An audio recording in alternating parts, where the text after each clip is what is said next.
अनजालि थारै नोंखौ लोगो मोननानै आं जोबोद गोजोननाय मोनदों। मानोना नोंदि बेसे समायना। थोद जाम्बा, आंहा सम गैया।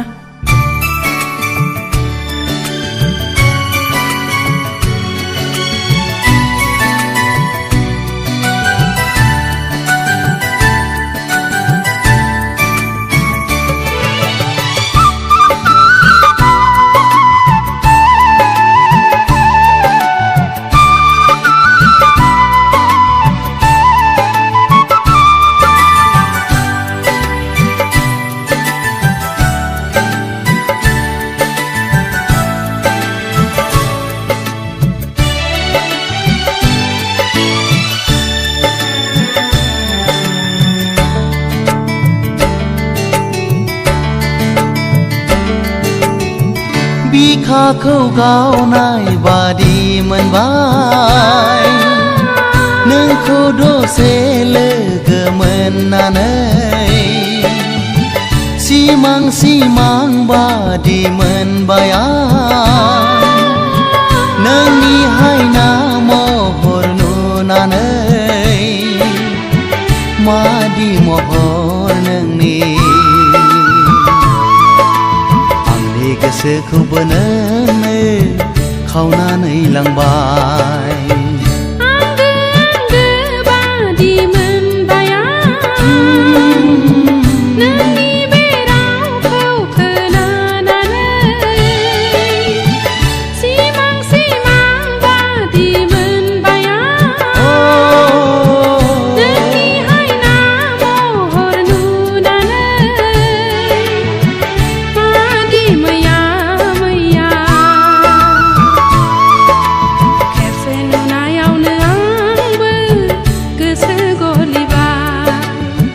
बिखाखौ गावनाय बादि मोनबाय नोंखौ दसे लोगो मोननानै।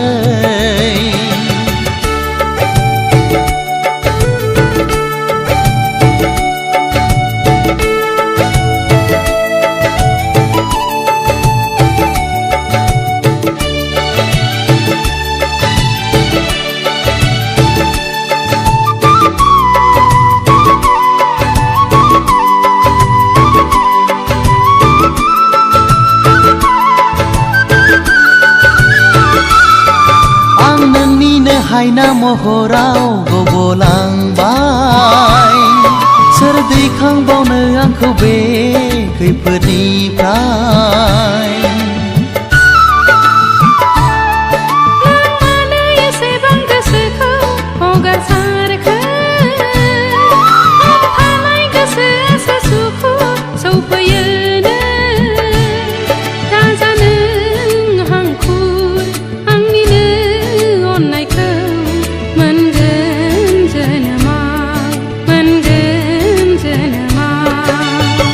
बिखाखौ गावनाय बादि मोनबाय नोंखौ दसे लोगो मोननानै।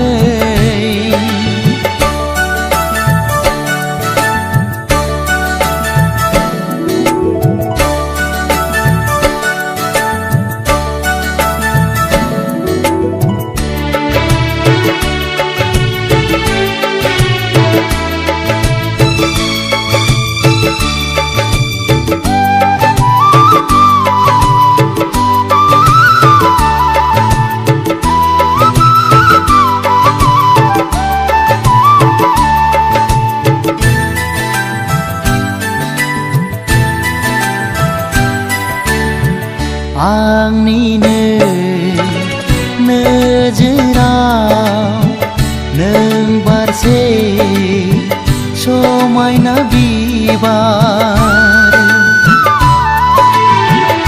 आंनिनो बागाननि नों मासे समायना सिखिरि। मादि मोहिनी गोनां आंनि गोसोखौबो नोंनो खावनानै लांबाय।